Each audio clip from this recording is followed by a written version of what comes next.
Hi friends, எல்லாரும் எப்படி இருக்கீங்க? நல்லா இருப்பீங்க. பேசும் பாவைகள்லேருந்து உங்கள் நித்யா ராஜேந்திரன். ஃப்ரெண்ட்ஸ், இப்போது ஒரு 4-5 நாளைக்கு முன்னாடி நடந்த அந்த கேரளா விஷயம் பற்றி உங்களுக்கு தெரியும் இல்லைங்களா? ஒரு பொண்ணு இன்ஸ்டாகிராமில் வீடியோ போடுறவங்களாட்டிருக்கு. ரொம்ப நாளாக வீடியோ பண்ணிகிட்டு இருந்திருக்காங்க. அவங்களுக்கு எல்லாத்துக்கும் இருக்கிறது தான். இப்போ யூடியூபர்ஸு, இன்ஸ்டாகிராமில் வீடியோஸ் பண்ணுறவங்க, சோஷியல் மீடியாவில் இருக்கிற எல்லாருக்குமே எப்போவுமே நம்ம மேலே கவனம் திரும்பணும் அப்படிங்கிற எண்ணம் எல்லாத்துக்கும் இருக்கும், எனக்கும் இருக்கும். ஓகேங்களா? சில பதிவுகள் ரொம்ப நல்லா போகும், 15 lakhs அந்த மாதிரி போன ஷார்ட்ஸ் இருக்குது, 1 lakh போன வீடியோஸ் இருக்குது, 3000 4000 போகிற கூட போகாத வீடியோஸும் இருக்கும். அந்த மாதிரி சில வீடியோஸ் நல்லா போகும், சில வீடியோஸ் போகாது, சில ஷார்ட்ஸ் நல்லா போகும், சில ரீல்ஸ் நல்லா போகும், சில ஷார்ட்ஸ் நல்லாவே போகாது. அந்த மாதிரி மக்களுக்கு என்ன பிடிக்கும் அப்படின்னு ஜட்ஜ் பண்ணவே முடியாது. நம்ம சாதாரணமாக போட்டது அப்படி சூப்பராக போகும், நம்ம ரொம்ப சிரமப்பட்டு போடுவோம், அது நல்லாவே போகாது. அந்த மாதிரியெல்லாம் ஆகும். அப்போது என்னென்னா, ஏதாவது பண்ணலாம், என்ன பண்ணால் நம்ம நல்ல வியூஸ் வாங்க முடியும் அப்படிங்கிறது ஒவ்வொரு யூடியூபர்ஸ்க்கும் சரி, ஒவ்வொரு இன்ஸ்டாகிராம் ரீல்ஸ் பண்ணுறவங்களுக்கும் சரி, சோஷியல் மீடியாவில் இருக்கவங்களுக்கும் சரி, ஆங்கர்ஸ்க்கு எல்லாருக்குமே நம்மளோட பதிவை எப்படி வைரல் ஆக்குறது, நிறைய வியூஸ்க்கு கொண்டு போகிறது எப்படி அப்படின்னு சொல்லி எல்லாருமே நினச்சிக்கிட்டே தான் இருப்பாங்க, அதுக்காக செயல்பட்டுக்கிட்டும் இருப்பாங்க. அப்படி ஒரு விஷயத்தில் இந்த பொண்ணும் சிக்கியிருப்பாங்க அப்படின்னு சொல்லி நான் நினைக்கிறேன். ஏன்னா ஒன்று பண்ணி நம்ம வைரல் ஆகணும் அப்படின்ற ஒரு ஐடியாவில் அவங்க ஒரு வேலை பண்ணியிருக்காங்க ஃப்ரெண்ட்ஸ். அதுக்கு முன்னாடி நான் ஒரு விஷயம் சொல்கிறேன். கேரளாவில் எல்லா இடங்கள்லையும் இருக்குது, இது கேரளான்னு மட்டும் குறிப்பிட்டு சொல்ல முடியாது. எல்லா இடங்கள்லையுமே இந்த மாதிரி ஒரு செய்கை நடந்துட்டு தான் இருக்கும். பஸ்ஸில், சினிமா தேட்டரில், ஏதாவது ரொம்ப கூட்டமான இடங்களில், கோயில்களில் கூட சொல்கிறேன். கோயிலெல்லாம் போய் ரொம்ப கூட்டமான இடத்துல க்யூலெலாம் நிற்கிறீங்க அப்படின்னா, அந்த இடங்களில் கூட இந்த கேவலமான வேலையை சில ஆண்கள் செய்கிறாங்க. ஏதாவது பெண்களை பக்கத்தில் நிற்கிற பெண்களை சீண்டுறது, அவங்க உடம்புல ஏதாவது ஒரு இடத்துல கை வைக்கிறது, அந்த மாதிரி ஒரு தப்பான விஷயங்களை டக்குன்னு செஞ்சுருவாங்க. அப்படி செஞ்சிட்டாங்கன்னா, அவங்க தெரியாமையும் செஞ்சுருக்கலாம், இல்லை தெரிஞ்சே செய்கிறாங்கன்னாலும் பெண்கள் அதை வெளிப்படுத்தாமல் கொஞ்சம் நகர்ந்துக்குவாங்க. நகர்ந்து இப்போ கணவரோ அப்பாவோ யார் கூட வந்திருக்காங்களோ அவங்கள, ஆண்களை பின்னாடி விட்டுட்டு முன்னாடி தள்ளி போயிடுறது, அந்த மாதிரி ஏதாவது ஒன்று செஞ்சுப்பாங்க. இல்லை ஏதாவது கொஞ்சம் கஷ்டமாக இருந்ததுன்னா கூட ஆண்கள்கிட்டயே சொல்லிவிட்டு அந்த மாதிரி ஆட்களை கவனிச்சுக்கோங்கன்னு சொல்லிட்டு அவங்க முன்னாடி நகர்ந்து போயிடுவாங்க. ஆண்கள் அவங்கள பாதுகாப்பாக கூட்டிகிட்டு போயிடுவாங்க. அப்படி இல்லை, கொஞ்சம் பெண்கள் மட்டும் சேர்ந்து வந்திருக்காங்க அப்படின்னா கொஞ்சம் வயதான பெண்மணிகள் அந்த பெண்களை காப்பாற்றுவாங்க. அந்த மாதிரி சிலது நடக்கும். சில இடங்களில் சிலருக்கு கோவம் வந்துடும். என்ன இந்த மாதிரி பண்ணுற, எதுக்கு முன்னாடி சீட்டுக்கு எதுக்கு உன் கை வருது அப்படின்னு சொல்லி சத்தம் போடுவாங்க பெண்கள். அதுக்கப்புறம் பஸ்ஸில் இருக்கிற வேற ஆண்கள், உண்மையிலும் நிறையா நல்ல அண்ணன்கள், நிறைய நல்ல அப்பாக்கள் இருக்க தான் செய்கிறாங்க ஃப்ரெண்ட்ஸ். சில மோசமானவங்க, கச்சடாவாக இருக்கவங்க இருக்காங்க, அவங்க தான் அந்த மாதிரி பண்ணுவாங்க. அந்த மாதிரி விஷயங்கள் நம்ம இந்தியா முழுக்க நடந்திருக்கு. நிர்பயா கேஸ் எல்லாம் அப்படி தானே. ஒரு பொண்ணு அவன் காதலின் கூட லேட்டாக ஒரு எங்கேயோ படத்துக்கோ எங்கேயோ போயிட்டு வந்திருக்கா, அவளை தூக்கி பஸ்ஸில் போட்டு அந்த மாதிரி பண்ணுறதுக்கு அந்த ஆண் சமுதாயம் தானே காரணமாக இருக்குது. என்னமோ கேரளாவில் மட்டும்தான் நடக்குது அப்படின்னு நம்ம சொல்ல முடியாது, எல்லா ஊர்லேயும் தான் நடக்குது. சரிங்களா? அந்த மாதிரி பல விஷயங்கள் நம்ம பல இடங்களில் கேள்விப்பட்டிருக்கோம். அந்த மாதிரி விஷயங்கள் கேரளாவில் பஸ்ஸில் ஜாஸ்தியாக நடக்குது அப்படின்னு சொல்லி சொல்கிறாங்க. இந்த மாதிரி பெண்களை கொஞ்சம் தப்பான முறையில் தொடுறது, தப்பான செய்கைகள் செய்கிறது கேரளாவில் அதிகம் அப்படின்னு சொல்கிறாங்க. அதுவும் பஸ்லையே அந்த மாதிரி நடக்கும் அப்படின்னு சொல்லி சொல்கிறாங்க. இதுக்காகவே பஸ்ஸில் ஏறுற ஆண்கள் இருக்காங்க அப்படின்னும் சொல்கிறாங்க. ஓகேங்களா? அந்த மாதிரி விஷயங்கள் நடக்கும்போது பல பெண்கள் என்ன பண்ணியிருக்காங்கன்னா, அதை வீடியோவாக எடுத்து போட்டு நிறைய பேருக்கு அந்த வீடியோஸ் வைரல் ஆயிருக்கு ஃப்ரெண்ட்ஸ். அந்த மாதிரி நடக்கும்போது சத்தம் போடுறது, அவங்க சத்தம் போடுறது, அந்த ஆணை வேற ஆண்களோ பெண்களோ அடிக்கும்போது அதை வீடியோவை எடுத்து இந்த மாதிரி நடந்துச்சு, அதனால இவருக்கு இப்படி நடந்துச்சு அப்படின்னு சொல்லி வீடியோ போடுறது. இல்லை கூட வேற யாருக்காவது பஸ்ல அந்த மாதிரி நடக்கும், அதை பார்த்துட்டு பாருங்க நான் போன பஸ்ல இப்படி நடந்துச்சு அப்படின்னு சொல்லி வீடியோ போடுறது. இல்லை எனக்கே நடந்துச்சுன்னு வீடியோ போடுறது, என் தோழிக்கு நடந்துச்சுன்னு வீடியோ போடுறது. அந்த மாதிரி இல்லை ஒரு சின்ன குழந்தைய யாராவது அபியூஸ் பண்ணாங்க அப்படின்னா அதை பார்த்து இதை நான் தடுத்தேன் அப்படின்னு சொல்லி வீடியோ போடுறது. போலீஸ் ஸ்டேஷனுக்கு போனது, போலீஸ் அவங்க கூட பேசுறது, சத்தம் போடுறது, அந்த மாதிரி வீடியோஸ் எல்லாம் நிறைய எடுத்து போட்டு அந்த சேனல் வந்து கடன் வைரல் ஆகி நல்லா போகும். ஓகேங்களா? இது ஒரு ட்ரெண்டு மாதிரி இருந்துச்சு. இந்த மாதிரி இந்த பொண்ணுக்கு இப்படி நடந்துருச்சு, பாவம் அந்த பொண்ணுன்னு சொல்லி நிறைய பேர் சப்போர்ட் பண்ணுவாங்க. நிறைய பேர் அந்த ஆண் யாருன்னு பார்த்து அவங்கள சத்தம் போடுவாங்க, திட்டுவாங்க, இந்த மாதிரி மோசமான ஆட்கள் இருக்காங்க அப்படி எல்லாமே சொல்லுவாங்க. அந்த மாதிரி அந்த வீடியோஸ் வைரல் ஆகிட்டு இருந்ததா. இதில் இந்த பொண்ணு பாதிக்கப்பட்டிருக்காங்க ஃப்ரெண்ட்ஸ். இந்த மாதிரி ஒரு விஷயத்த நம்ம செஞ்சோம் அப்படின்னா நம்மளும் நல்லா வைரல் ஆகலாம், நிறைய நம்ம சேனல் நல்ல வியூஸ் போகும், நமக்கு நிறைய சப்போர்ட்டர்ஸ் வருவாங்க, நிறையா ஃபாலோவர்ஸ் வருவாங்க, நிறைய சப்ஸ்கிரைபர்ஸ் வருவாங்க. அதெல்லாம் யோசித்து அந்த பொண்ணு வந்து இப்படி ஒரு பண்ணலான்னு சொல்லிட்டு பஸ்ஸில் வந்து மேபி அன்னைக்கு அவங்களுக்கு அது தோணி இருக்கலாம், இல்லை ஏதோ ஒரு சான்ஸ் கிடைச்சிருக்கலாம். அந்த மாதிரி யோசிச்சு இவங்க ஒரு வீடியோ ஷூட் பண்ணுறதுன்னு சொல்லி முடிவு பண்ணி ஷூட் பண்ணியிருக்காங்க. இது அவங்க இப்படி ஷூட் பண்ணாங்கன்னு உனக்கு தெரியுமா? அவங்க உண்மையிலும் நடந்ததை தான் போட்டாங்க அப்படின்னு கூட நீங்கள் சொல்லலாம். அது ஏன் அவங்க ஷூட் பண்ணியிருக்காங்க அப்படின்னு நான் சொல்கிறேன் அப்படின்னா, இப்போது அந்த பஸ்ஸில் வந்து ரொம்ப கூட்டம் இல்லை. அவங்க அந்த வீடியோஸ் நீங்கள் பார்த்துருந்தீங்கன்னா தெரியும். அதில் வந்து நீங்கள் பாருங்கள், நிறைய இது இருக்குது, அந்த ஷிம்ஜிதான் போட்டாலே வரும். அந்த வீடியோஸ் நிறையா இருக்குது. அந்த வீடியோவில் பஸ்ஸில் அவ்வளோ கூட்டம் இல்லை. இந்த பொண்ணுக்கு தனக்கு ஏதோ ஒரு பிரச்சனை ஆகுது அப்படின்னு தெரிஞ்சால் அந்த பொண்ணு நகர்ந்து நின்றுருந்தாலே எந்த பிரச்சனையுமே இல்லை. ஆனால் இவங்க நகர்ந்து நிற்காம அந்த பஸ்ஸில் ஒரு ஆண், அவர் பேர் தீபக்கா, அவருக்கு 41 வயசு ஆகுது. ஓகேங்களா? அந்த ஆண் பக்கத்தில் இவங்க போய் அவரை டச் பண்ணிட்டு நிற்கிறாங்க. கேமராவை இப்படி வச்சு எடுக்கிறாங்க, ஃபோனை வந்து இப்படி வச்சுருக்காங்க. அப்போது உங்கள் கை வந்து இவ்வளோ தூரம் போய் இந்த இடத்துல கேமரா வச்சு இந்த இடத்துல எடுக்கணும் அப்படின்னா உங்களுக்கு பஸ் அந்த அளவுக்கு கூட்டமாக இல்லைன்னு தானே அர்த்தம். புரியுதுங்களா? பஸ்ஸு இப்படி நெருக்கி அடிச்சிருந்தா நீங்கள் எப்படி எடுக்க முடியும்? சரியா? அப்படி நெருக்கி அடிக்கலை, தள்ளி தான் நல்லா ஃப்ரீயாக இருக்குது, எடுக்கிற மாதிரி இருக்குது. அதே மாதிரி அவர் நகர்ந்து நிற்கிற பொசிஷனுக்கெல்லாம் அப்போ அவர் இப்படி முன்னாடி போய் நிற்கும்போது இவங்க இப்படி சைடில் நிற்கிறாங்க, அவர் இந்த இடத்துல நிற்கிறாரு, இவங்க அவரோட சைடில் இங்கே நிற்கிறாங்க. அவரோட முட்டி இந்த இடத்துல இருக்குது ஃப்ரெண்ட்ஸ். இந்த பொண்ணோட கைக்கு இந்த பக்கத்தில் இந்த இடத்துல அவரோட முட்டி இருக்குது. ஒரு இன்ச்சு இப்படி தள்ளினா மார்பகத்தில் முட்டிடும். அந்த மாதிரி அந்த ஆணோட கை இருக்குது. அப்படி போய் இவங்க க்ளோஸ்டாக நின்று அதையும் இப்படி வச்சு வீடியோ எடுக்கிறாங்க. ஸோ இவ்வளவு தூரம் வீடியோ எடுக்கிற அளவுக்கு உங்களுக்கு கேப் இருக்குங்கிற பட்சத்தில் நீங்கள் இப்படி தள்ளி நிற்கணுமா இல்லையா? சரிங்களா? எப்போவுமே ஆண்களை மட்டுமே நம்ம தப்பு சொல்லிக்கிட்டு இருக்க முடியாது. சரிங்களா? உங்களை காப்பாற்றிக்கிற இடத்துல நீங்கள் நகர்ந்து நின்றுக்கணும். நல்லா ஞாபகம் வச்சுக்கோங்க.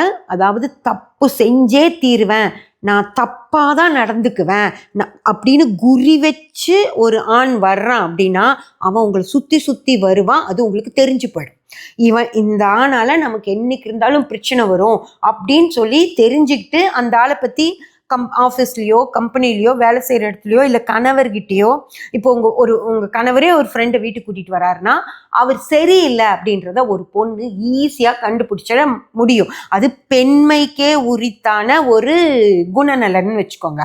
சரிங்களா? ஒரு பொண்ணால் தன்னை ஒரு ஆண் தப்பாக பார்க்குறாங்கிறத ஈஸியாக கண்டுபிடிச்சிடுவாங்க. புரிஞ்சதுங்களா? அது பெண்களுக்கு பில்டின் இது, அவங்களுக்கு குணமே அது இருக்கும். அதனால அவங்க ஈஸியாக கண்டுபிடிச்சிருவாங்க. அப்படி ஒரு பொண்ணு வந்து ஒருத்தர் தங்கிட்ட தப்பாக நடந்துக்க முயற்சி எடுக்கிறான்னு தெரிஞ்சால் தள்ளி நின்றுக்கோ, அவ்வளவுதான், வேலை முடிஞ்சுது. தள்ளி நின்றுக்கோ. இல்லை அவங்க திரும்பியும் உன்னை நகர்ந்து வந்து உன்னை ஹராஸ் பண்ணுறாங்க அப்படின்னு தோணுச்சுன்னா அதுக்கப்புறம் எல்லாத்துக்கிட்டையும் சொல்லணும். பாருங்க, நான் அங்கே நிற்கிறேன், அங்கே வந்து முட்டுறாரு, இங்கே வந்து சரி வேண்டான்னு தள்ளி வந்துட்டா என் பின்னாடியே வராரு, இப்படி என்ன இது ஹராஸ் பண்ணணும்னு சொல்லியே வராரு அப்படின்னு சொல்லி அந்த பொண்ணு அங்கே இருக்கிறவங்க கிட்ட சொல்லியிருக்கலாம். அந்த மாதிரி சொல்லி ஒரு பஸ் டிரைவர்கிட்டயோ கண்டக்டர்கிட்டயோ சொன்னால் நேராக அவங்க போலீஸ் ஸ்டேஷனுக்கே விட்டுருவாங்க, பிரச்சனையே முடிஞ்சிடும். அதை விட்டுட்டு அவர் அப்படி நிற்கும்போது அவர் அந்த மாதிரி பண்ணுறாருன்னு சொல்லி நீங்கள் வீடியோ எடுக்கிறதுக்கீங்க. அந்த வீடியோ எடுக்கிறது நல்லா ஸ்பேஷியஸாக வீடியோ எடுக்க முடியுது அப்படின்னா இது பர்பஸாக இதை பண்ணி பார்க்கலாம். இதை செஞ்சோம்னா இந்த வீடியோ போய் நல்ல வியூஸ் வந்து நம்ம பாப்புலர் ஆகும் அப்படின்னு பிளான் பண்ணியே செஞ்ச மாதிரி தான் இருக்குது ஃப்ரெண்ட்ஸ். ஓகேங்களா? அதே போல் இவங்க நிற்கிற பொசிஷனில் பார்த்தீங்கன்னாலும் அந்த தீபக்கோட கை வந்து பஸ்ஸோட இதுக்கேற்ற மாதிரி ஆடுது. அந்த இது இருக்குது, லைட்டாக டச் பண்ண மாதிரி கூட இருக்குது. அதாவது வந்து தெரியாமல் கூட நடந்திருக்கலாம். ஓகேங்களா? தெரிஞ்சுதான் நடந்ததா இல்லை அவர் வேணும் தான் பண்ணாரா அதெல்லாம் எதுவுமே நமக்கு தெரியாது. அங்கே இருந்தால் அவங்க 2 பேர்த்துக்கு தான் தெரியும். அப்போ மேபி அவர் வேணும்னும் செஞ்சுருக்கலாம், அல்லது அந்த பஸ்ஸோட ஆட்டத்துக்கு ஏற்ற மாதிரி அவர் கை வந்து நகுந்து அவங்க மேலே பட்டிருக்கலாம். சரி, அது ஒன்று. இன்னொருனா அவர் இறங்கி போகிறதுக்காக பஸ்ஸோட அந்த இறங்குற இடத்துக்கு வராரு. அப்போவும் இந்த பொண்ணு நகுந்து நிற்கிறாங்க, அவருக்கு பக்கமாகவே போய் நிற்கிறாங்க. ஸோ ஏதோ ஒரு வகையில் அவரோட அந்த இது வேணும் அப்படின்றது இவங்களுக்கும் இன்ட்ரெஸ்ட் இருந்துச்சு அப்படின்ற மாதிரி தான் இருக்கு. அந்த வீடியோவை எடுத்தே ஆகணுங்கிற மைண்ட் செட்டில் இருந்திருக்காங்க. ஸோ அவரை குறி வச்சு அன்னைக்கு அந்த வீடியோவை இவங்க எடுத்திருக்காங்க. எடுத்து அந்த வீடியோவை ரீல்ஸாக போட்டு அந்த வீடியோ 20 மில்லியன் வரைக்கும் போயிருக்கு ஃப்ரெண்ட்ஸ். வியூஸ் ஆகிற மாதிரியெல்லாம் போயிடுச்சு. ஓகேங்களா? அப்போது நார்மலாக ஒரு பொண்ணுக்கு இந்த மாதிரி நடக்குதுன்னா நம்மளுமே அப்படி தானே சொல்லுவோம், என்ன இந்த ஆள் இப்படி பண்ணிட்டாரு அப்படின்னு சொல்லி நிறைய பேர் அவரை வந்து சத்தம் போட்டிருக்காங்க. அவர் செஞ்சது தப்பு அப்படின்ற மாதிரி சொல்லியிருக்காங்க. முதல்ல எப்போவுமே அந்த மாதிரி தான் தெரியும் ஒரு பொண்ணு. ஏன்னா பெண்களுக்கு தான் இன்னைக்கு நம்ம பாதுகாக்கணும் அப்படின்றது எல்லார் மைண்ட்லேயும் இருக்கிற விஷயம். அதனால ஒரு பொண்ணுக்கு இந்த மாதிரி நடந்தால் உடனே அந்த ஆண் செஞ்சது தான் தப்பு அப்படின்னு சொல்லி எல்லாரும் சொல்லுவாங்க. அந்த மாதிரி தீபக்கை எல்லாரும் பேசியிருக்காங்க. அவரோட ஆஃபீஸில் கொலீக்ஸு, ரிலேட்டிவ்ஸு, பக்கத்தில் இருக்கவங்க எல்லாத்துக்குமே இந்த விஷயம் தெரிய வரும்போது அவருக்கு அது ரொம்ப அவமானமாக இருக்குது. அப்புறம் அவர் சொல்லவும் செஞ்சுருக்காரு, நான் அப்படியெல்லாம் ஒன்றுமே பண்ணல, எனக்கு அந்த பொண்ணு இருந்தது கூட தெரியாது, நான் பார்க்கல அப்படின்னு சொல்லியிருக்காரு. சொல்லியிருந்தாலுமே அவருக்கு வந்து அது மனசு கேட்கல. ஒரு ஆணுக்கு வந்து எப்படி பெண்ணுக்கு கற்பு அப்படிங்கிறது ரொம்ப முக்கியமான ஒரு விஷயமா இருக்கோ, அவர் அசிங்கத்தை தாங்கிக்க முடியாதது பெண்ணுக்கு இருக்கோ, அதே மாதிரி ஆண்களுக்கும் இருக்கு. அவங்களையும் ஒரு மரியாதையான இடத்துல வாழ்ந்துட்டு திடீர்னு நீ செஞ்சது தப்பு அப்படின்னு சொல்றதை எல்லா ஆண்களாலையும் ஏற்றுக்க முடியாது. சரிங்களா? அவங்க அப்படியே உடஞ்சி போயிடுவாங்க. பெண்களுக்கூட ஒரு மனதைரியம் இருந்துரும், பட் ஆண்களுக்கு அந்த அளவுக்கு, அதாவது நான் சொல்ல வர்றது புரிஞ்சுக்கோங்க, நல்ல ஆண்கள், ஒரு மரியாதைக்கு கட்டுப்பட்ட ஆண்கள், சுயமரியாதையை காப்பாத்திக்கணும்னு நினைக்கிற ஆண்கள், அசிங்க அவமானங்களை தாங்கிக்க முடியாத ஆண்கள் இருக்கதான் செய்றாங்க.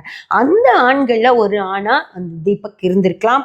அந்த அவரால் இந்த அசிங்கத்தை தாங்கிக்க முடியாம அவரு சூசைட் பண்ணி இறந்து போறாரு ஃப்ரெண்ட்ஸ். ஓகேங்களா? அவர் உயிரை அவரே மாச்சிக்கிறார். அப்போது அது தெரிஞ்சதுக்கப்புறம் அவங்க பேரண்ட்ஸ் வந்து கம்ப்ளைண்ட் கொடுக்குறாங்க. அதெல்லாமே நடக்குது. அப்படி அவங்க கம்ப்ளைண்ட் கொடுத்ததுக்கப்புறம் இந்த பொண்ணை வந்து போலீஸ் தேடி போகும்போது அந்த பொண்ணு வந்து தலைமறைவாயிடுறாங்க. சரி, இப்போது இதுக்கு வந்து நம்ம இந்த பதிலை நான் கேட்குறேன், உனக்கு தப்பு தானே நடந்தது, அப்போ எதுக்காக நீங்கள் தலைமறைவாகணும்? அவர் அப்படி தான் செஞ்சார், நான் அதை தான் எடுத்து வீடியோவாக போட்டேன் அப்படின்னு சொல்ல முடியல. ஏன் அப்படின்னா 2 நாள் தீபக்கை பற்றி தப்பாக பேசிகிட்டு இருந்த எல்லாருமே இப்போ இந்த பொண்ணை வந்து இது செஞ்சது சரியில்லை, இதுதான் ஏதோ தப்பு பண்ணிடுச்சு அப்படின்னு சொல்லி பேச ஆரம்பிக்கிறாங்க. அந்த இதெல்லாம் தாங்கிக்க முடியாமல் இவங்க வந்து தலைமறைவாகிறாங்க. அப்புறம் போலீஸ் வந்து அவங்க எங்கே இருக்காங்கன்னு தேடி பிடிச்சி இன்னைக்கு அவங்கள கொண்டு வந்து கைது பண்ணிடுறாங்க. ஓகேங்களா? இன்னைக்கு அந்த பொண்ணு ஜெயிலில் இருக்காங்க. இந்த என்ன ஒரு விஷயம் அப்படின்னா, உண்மை இருந்திருக்கணும் ஃப்ரெண்ட்ஸ். ஓகேங்களா? அந்த விஷயத்துல உண்மை இருந்திருந்தது அப்படின்னு வச்சுக்கோங்களேன், அந்த உண்மை உங்களை காப்பாத்திருக்கும். சரிங்களா? இந்த பொண்ணுக்கு நிஜமாவே இந்த பொண்ணுகிட்ட அந்த மாதிரி ஒருத்தங்க தப்பா நடந்துட்டு இருந்திருந்து இந்த பொண்ணு அதை வெளிப்படுத்தியிருந்தா அந்த உண்மையே அந்த பொண்ணை காப்பாத்திருக்கும். எப்போ அதுல உண்மை இல்லாம போகும்போது, ஏன்னா அந்த வீடியோ வந்து லென்த்தியான வீடியோ தான் இவங்க எடுத்தது. அந்த வீடியோல இன்னும் வேற விஷயங்கள் நீங்க கட் பண்ணி எடிட் பண்ணி போட்டிருக்கீங்க. அப்படி எடிட் பண்ணாத ஒரு வெர்ஷன்ல உண்மை தெரிஞ்சிரும்ல, போலீஸ் பார்க்கும்போது உண்மை தெரிஞ்சிடும். இது வந்து இந்த கேஸ் முடியும் போது தான் இந்த விஷயங்கள்லாம் வெளியே வரும். ஆனால் ஒரு விஷயம், நம்ம செஞ்ச ஒரு விஷயம் உண்மையாக இருக்கும் பட்சத்தில் நம்ம அதுலேருந்து தப்பிச்சுக்கலாம்.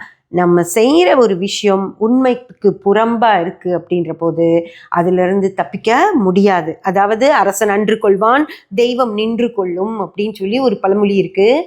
அரசன் இன்னைக்கு அரசன் எல்லாம் இல்லை நம்மளை தப்புக்கு தட்டி கேட்க. அதனால தெய்வமே இன்னைக்கு அன்றே கொள்ள தெய்வம் வந்துடுது. அதனால நிறைய பேர் நல்லா யோசிச்சுக்கோங்க. தப்பு செஞ்சுக்கிட்டு இருக்க நிறைய பேருக்கு இது ஒரு பாடமாக வச்சுக்கோங்க. அனாவசியமாக ஒருத்தரை ஹர்ட் பண்ணவே வேண்டாம். எந்த வகையிலையும் ஹர்ட் பண்ணவே வேண்டாம். அவருக்கே தெரியாது அந்த வீடியோ எடுக்கப்பட்டது. ஆனால் இன்னைக்கு அவரோட அந்த இழப்பு இந்த பொண்ணுக்கு எவ்வளோ ஒரு பிரச்சனையை கொடுத்துருச்சு. வாழ்க்கையில் நீ என்ன ஆக போகுதுன்னு தெரியல. ஒரு 35 வயசு பொண்ணு இப்போ ஒரு ஜெயிலுக்கு போயிட்டு ஒரு தப்பான பேரை வாங்கிட்டு இனி வாழ்நாள் முழுக்க அந்த அழுத்தத்திலேயே வாழ வேண்டிய இது வந்துடும். இனி அந்த பொண்ணு உண்மையை சொன்னா கூட யாரும் நம்ப மாட்டாங்க. இது பித்தலாட்டம் பண்ற பொண்ணு, இது பொய் சொல்ற பொண்ணு அப்படிங்கிற பேர் தானே அந்த பொண்ணுக்கு வரும். ஒரு தப்பான விஷயத்த தைரியமா செஞ்சிட்டோம் அப்படின்னா அதுக்கான பின் விளைவுகளை நம்ம ஃபேஸ் பண்ணியே தான் ஆகணும் ஃப்ரெண்ட்ஸ். இதை தான் நான் சொல்றேன். யாருக்கும் மனதாலோ சொல்லாலோ செயலாலோ எந்தவித பாவத்தையும் செஞ்சிடாதீங்க. அது உங்க கர்மாவா உங்க தலைமையிலேயே நிற்கும். நான் சொல்லிட்டே இருப்பேன், நான் வச்சுக்கோங்க. எந்த காரணத்துக்காகவும் யாருக்கும் மனதாலும் சொல்லாலும் செயலாலும் எந்தவித பாவத்தையும் செஞ்சிடாதீங்க. அது அப்படியே கத்தி மாதிரி நம்ம தலை மேல தொங்கிட்டே இருக்கும். என்னைக்கு இறக்கணும்னு கடவுள் முடிவு பண்றாரோ அன்னைக்கு உங்க தலையில அதை இறக்குவார். அன்னைக்கு தாங்கவே முடியாத ஒரு சிக்கல்ல நம்ம சிக்கிப்போம். அதனால யாருக்கும் எந்தவித இதுவும் செஞ்சு கருமாவை மட்டும் தயவு செஞ்சு வாங்கிக்காதீங்க. சப்ஸ்கிரைப் பண்ணி பெல் பட்டன் ப்ரெஸ் பண்ணி வச்சுக்கோங்க. அப்போ தான் நான் போடுற எல்லா பதிவுகளும் உங்களுக்கு கிடைக்கும். லைக் பண்ணி ஷேர் பண்ணி கமெண்ட் பண்ணிங்கன்னா எனக்கு சப்போர்ட்டிவாக இருக்கும். Thank you friends.